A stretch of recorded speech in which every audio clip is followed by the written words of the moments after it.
Hey y'all, it's Auntie Ashley of the Clinical Cookout, and it is Friendly Neighborhood Therapist Friday. So I'm here to wrap up our theme this week, which was politics and mental health. And I don't really have much to say. Not that I don't have anything to say about it, but because politics is such a passionate subject for me that I know this video would be entirely too long if I really went off on a tangent. But when it comes to politics and our anxiety, something I think people neglect to understand, especially people who really don't like to talk about politics, who don't like to get involved in conversations and discussions, who feel like everything turns into a debate, so I don't want to have anything to do with it, who feel like they are uninformed, so they just want to stay out of it. Do you know what actually empowers us in situations like that? Learning more about it. The more you know about a thing, the less likely you will feel super anxious about it, because you will know where your stance is. You'll be able to stand firm on it, and that's all. That is empowering. Knowledge is power. So to know more about a thing is empowering and can curb anxiety. That's my tip for how to handle the anxiety that comes about because of politics. Now, I know plenty of people who are informed are still worried, and that's okay. Honestly, we should be a little bit worried about where our country is going and what certain things mean for everybody. But still, the more you know, the less anxious you'll likely feel. I want y'all to keep in mind a well-known phrase: the personal is political.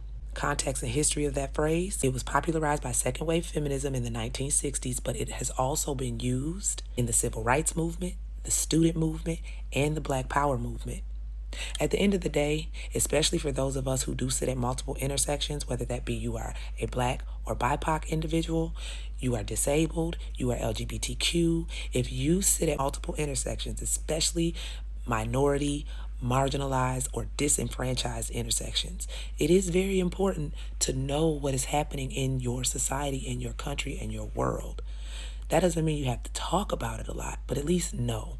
Knowing can curb anxiety. So that's my advice for everybody out there who is worried about this upcoming election. Go learn a little bit more.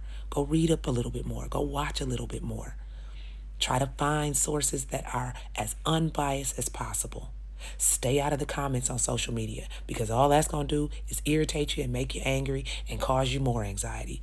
So do your due diligence and then just let things be. Because although we do have powerful voices and we can make change, sometimes we just have to accept the things that we cannot change. And I know that's hard to hear, but it's helpful when it comes to anxiety. Also, do not forget what I said. Whether you choose to vote or not, keep in mind that our ancestors did not die for us to be forced to do anything, because they were forced to do things. What they died for is our right to have a choice. All right, y'all. Have a beautiful, wonderful rest of the day. And I hope y'all join the aunties next week for our new theme right here at the Clinical Cookout.